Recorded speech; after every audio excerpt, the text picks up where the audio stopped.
नमस्कार। शब्दकोश के चुनावी विश्लेषण में आपका स्वागत है। मैं मोहनलाल मोदी आज भारत की राजनीति के उस पहलू की बात करूंगा जिसके चलते एक पार्टी लगातार लक्ष्य की ओर और तरक्की की ओर बढ़ती चली गई, वहीं दूसरी पार्टी रसातल में जाने को मजबूर है।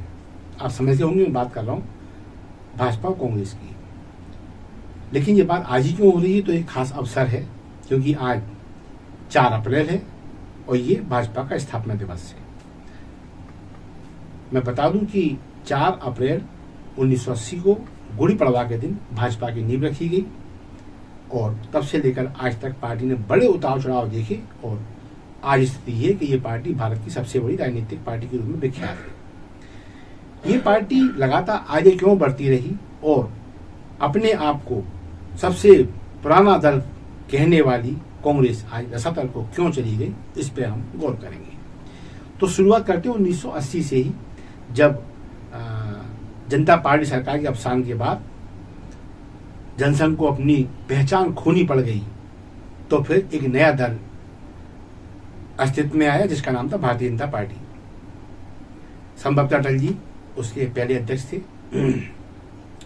ये दल अभी ठीक से खड़ा भी नहीं हो पाया था कि 1984 में तत्कालीन प्रधानमंत्री श्रीमती इंदिरा गांधी की हत्या कर दी गई और यही वजह हुई कि एक बड़ा भावनात्मक ज्वार उठा, एक सहानुभूति लहर कांग्रेस के प्रति चली और एक प्रचंड बहुमत के साथ कांग्रेस की सरकार केंद्र में स्थापित हो गई। राजीव गांधी उस सरकार के प्रधानमंत्री बनाए गए।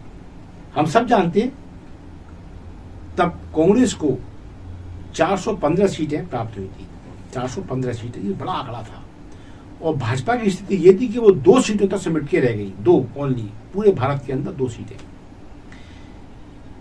अब इसमें देखें तो भाजपा का कोई बहुत ज्यादा कोई रोल ही नहीं था इसमें। जैसे कह सकते हैं ना, जैसे कि किया किसी ने भरा किसी ने। भाई इसमें इंदिरा जी ने अमृतसर के स्वर्ण मंदिर पर सैन्य कार्रवाई की, उसका सिख धर्म को या सिख समाज को बुरा भी लगा और यही वजह रही कि सिख, कहना चाहिए जाति के नाते सिख, 2 अंगरक्षकों ने इंदिरा जी की उन्हीं के निवास पर हत्या कर दी। और फिर वो जो एक इमोशनल, एक सहानुभूति लहर पैदा हुई उसमें।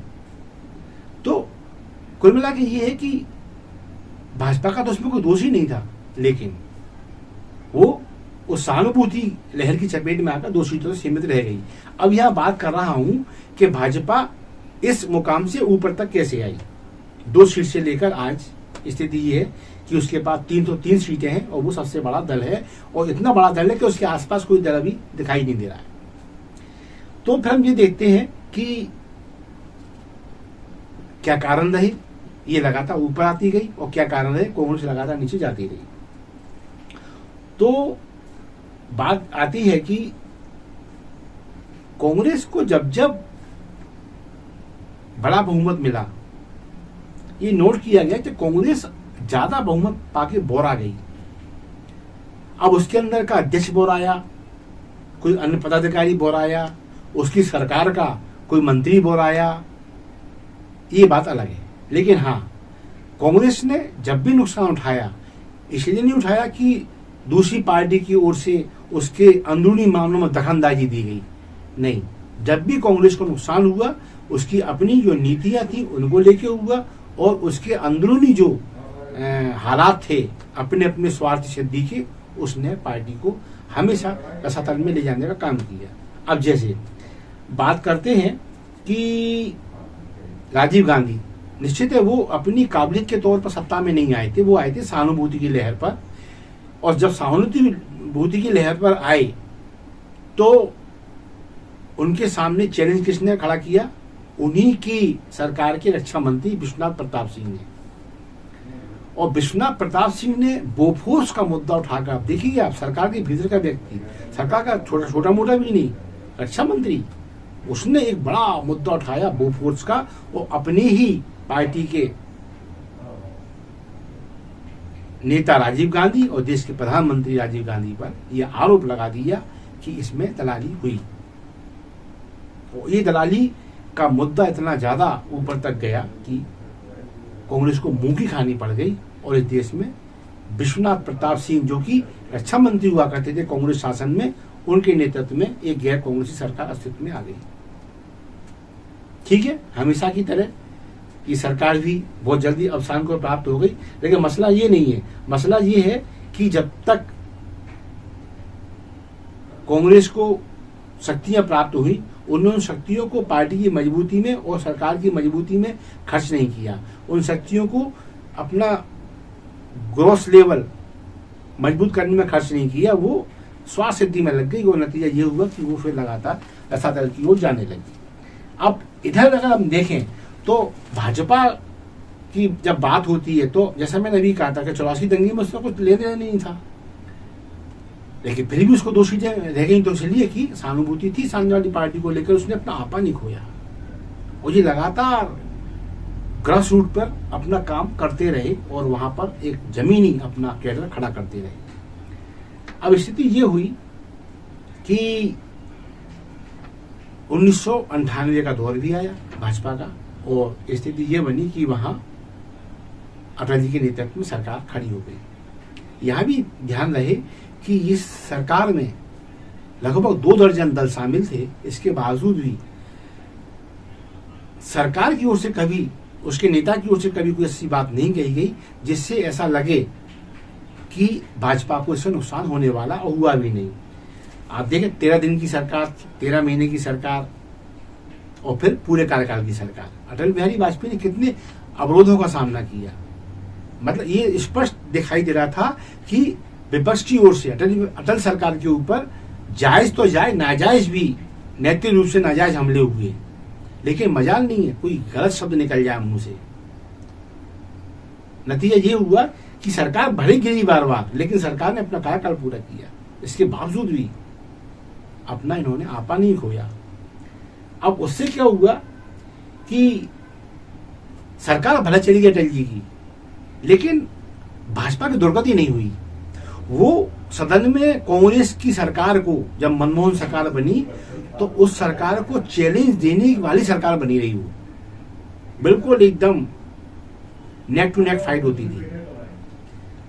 तो इससे ये हुआ कि अगर मनमोहन सरकार अस्तित्व में आ भी गई तो भाजपा जमीनी स्तर पर अपने को मजबूत करती रही, आम आदमी के मुद्दे उठाती रही, और इधर कांग्रेस फिर अपने भुट्टे सेकने में तल्लीन हो गई। नतीजा उसका एक बयान ही देता हूं कि मनमोहन सरकार के दौरान लोग कहते थे कि इसकी जो चाबी है वो सोनिया जी के पास रहती है, मनमोहन उतनी चलती जितना सोनिया जी चाबी भर देती है। तो कांग्रेस इसको एक आरोप कह सकती है, इसको अफवाही कह सकती है, लेकिन क्या ये सत्य था? यदि इस सवाल को लेकर हम उस दृष्टांत को देखें जिसमें राहुल गांधी ने अपनी सरकार द्वारा पारित एक अध्यादेश को फाड़ के फेंक दिया था। अब सोचिए आप, मनमोहन प्रधानमंत्री, सरकार आपकी, और आप पार्टी की बेताज बादशाह जिस पार्टी की सरकार की, और राहुल गांधी ने उस अध्यादेश को इतनी बेपरवाही से, इतनी कहना चाहिए बेतकल्लुफी के साथ फाड़ा कि एक हिकारत उनके चेहरे पे स्पष्ट देखी जा सकती थी प्रधानमंत्री के प्रति और अध्यादेश के प्रति। बकवास ये कहा था। तो ये कहने का प्रयास यही है कि जब जब कांग्रेस सत्ता में आई तो परेशानियां विपक्ष से जो आना थी वो तो आना थी, कुछ परेशानियां इसके अंदर से पैदा हुई, इसके अपने लोगों द्वारा खड़ी की गई, जिसके चलते सरकारों ने अपने अस्तित्व खोए और पार्टी लगातार रसातल की ओर जाती चली गई। कोड़ में खास स्थिति तब पैदा हुई कि जब लगे के बाद घोटाले सामने आगे हुए। सेकेंड टर्म में तो यह स्थिति रही है कि ये सरकार घोटाले सरकार बन गई। ये बात ठीक है, मनमोहन सिंह पर प्रत्यक्ष कोई आरोप भ्रष्टाचार का नहीं लग पाया, लेकिन उनके अधिकांश मंत्रियों में भ्रष्टाचार के आरोप आ गए, अधिकांश विभागों पर भ्रष्टाचार के आरोप आ गए। और हम सभी जानते हैं 2G, 3G, 4G, जीजा जी, इतने सारे आरोप आए कि सरकार को आखिर जाना पड़ा और केंद्र में नरेंद्र मोदी की सरकार स्थापित हो गई। अब यहाँ एक बात और आती है कि जब सरकार आई कांग्रेस की तो वो अच्छे खासे बहुमत के साथ आई 2014 में, और जबकि सरकार आई तो ये समझ में आ गया कांग्रेस की में कि जब तक ये सरकार में रहकर सुविधाएं के भोग विलास में लगे तब तक भाजपा ने उनको इतना मजबूत कर दिया था कि इस चुनाव में कांग्रेस का दूर दूर तक पता नहीं चला, इतनी पीछे चली गई कि ये लोकसभा में अपना एक नेता प्रतिपक्ष तक ना बना सकी। ये स्थिति रही इसकी। और अब स्थिति ये है कि दूसरा टर्न और अधिक सीटों के साथ सत्ता पर काबिज है और अब तीसरे टर्न की लड़ाई है। इस बीच भाजपा विश्व की बड़ी पार्टी बन गई और उसके पास एक बड़ा जनमत आज है जिसमें उसकी 303 सीटें हैं और कांग्रेस घटकर अब 52 सीटों पे आ चुकी है। यानी जो पार्टी 44 साल पहले 2 सीटों पे थी वो 303 पर है और जो 415 सीट लेकर सहानुभूति की लहर पर सवार होकर इतरा रही थी वो पार्टी 52 सीटों पर आ चुकी है। और अब जो मैं मेन चीज पे आ रहा हूं वो ये है कि अभी 10 साल हुए हैं कांग्रेस को सरकार में जाए हुए, बल्कि 2 टर्न हो चुके हैं उनके पूरे, तीसरे टर्न के लिए जनादेश वो मांग रहे हैं। इन 10 सालों में कांग्रेस की इतनी दुर्गति हो गई कि उसके नेता एक के बाद एक भाजपा में चलते चले जा रहे हैं, मतलब कहीं एंडिंग ही नहीं हो रहा। और कांग्रेस हमेशा एक चीज इस पर उठाती है कि सीबीआई, ईडी, इनकम टैक्स ऐसी जांच एजेंसियों का भय दिखाकर लिया जा रहा है। तो कितने लोगों को भाई 1, 2, 3, 4, 5, 6, 7, 8 कितने 100, 200 या तो संख्या हजारों में जा रही है और ये टारगेट लाखों तक स्पर्श कर रहा है। अब तो क्या इतनी बड़ी तादाद में करप्शन था कांग्रेस में, उसकी सरकारों में, कि हर आदमी भ्रष्ट है, हर आदमी चोर है, हर आदमी डाकू है। स्थापना दिवस की यहाँ तक बात करें, घोषित कर दिया भाजपा ने कि हम स्थापना दिवस की शाम होते होते 1 लाख लोग भाजपा के सदस्य बनाएंगे।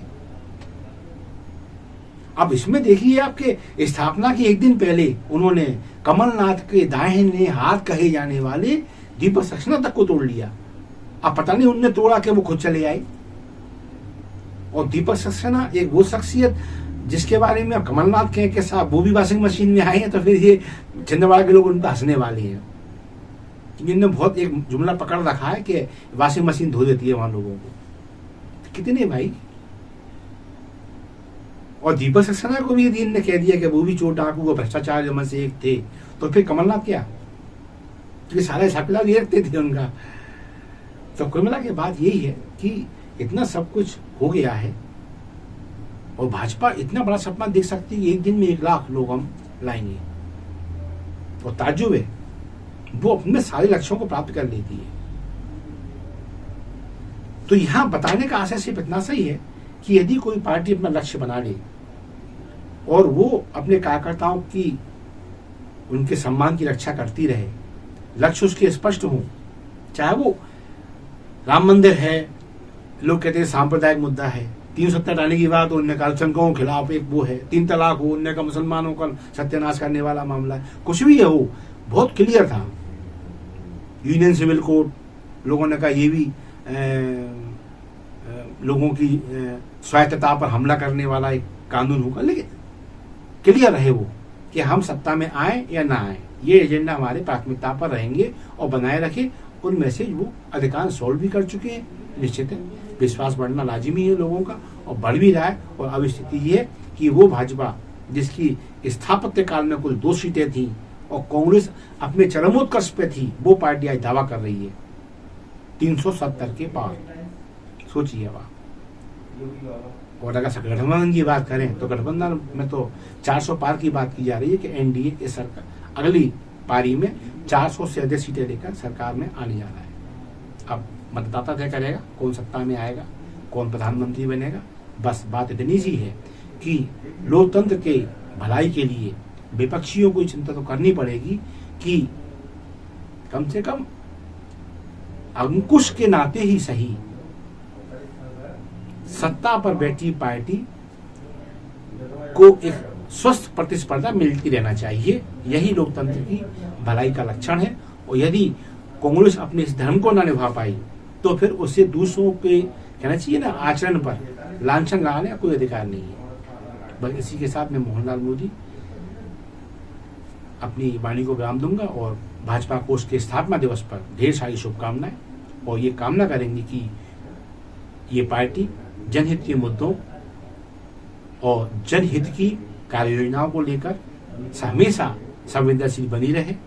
भारत की एकता, अक्षुण्णता, अखंडता को लेकर इसका जो एक दृष्टिकोण है वो सदैव ही ट्रांसपेरेंट और स्पष्ट बना रहे। यही शुभकामनाएं। इसी के साथ मैं मोहनलाल मोदी कार्यक्रम को विराम देता हूं और आप सभी से निवेदन करता हूं कि हम कंटेंट देश हित में लेकर आते हैं, अध्ययन कर आते हैं, तो आपसे अपेक्षा करते हैं इन्हें लाइक करें, इन्हें शेयर करें। और हाँ, शब्द घोष आपका अपना चैनल है, इसे सब्सक्राइब करना ना भूलें। धन्यवाद। जय हिंद, जय भारत।